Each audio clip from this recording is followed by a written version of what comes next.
Tara, mag-video po tayo sa taas. Pinabibidyohan ng kapatid ko yung taas niya. Yung third floor. Ito po, panik po tayo dyan oh. Yan po yung taas niya oh. Yung pinaka third floor, yung pinaka rooftop. Videohan ko raw. Naku, nakakalula ah. Ay, naku po. Panik.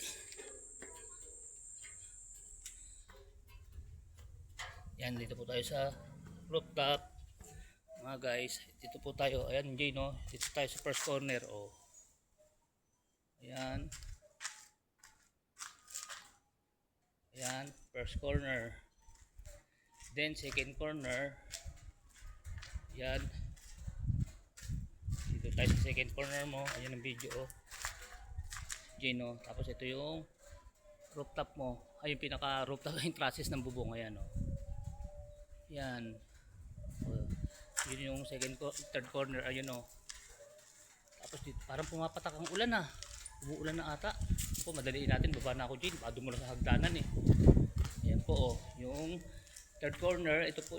Dyan, pabalik na ako dito sa babaan. Ayan, baba na ako dyan ha. Okay na kaya yan? Videohan na.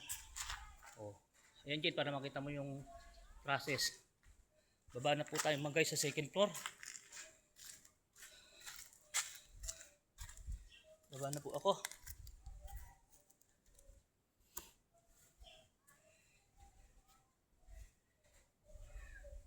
Kalula. Ay. Wala ako. Ito ang second floor niya oh.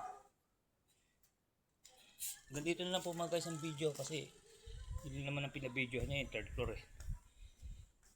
Diyan po ako papasok mamaya, hindi ko na po bibidyohan yan. Hanggang dito na lang po. Ito po yung daan na yan. Yan. Mga guys, hanggang dito na lang po ah. Kaya po ng dati, keep safe, keep healthy, always trust God. Milyong salamat po sa Diyos. This is Kuya Mon Vlog. Signing off for now. Bye bye po mga guys. Bye bye po.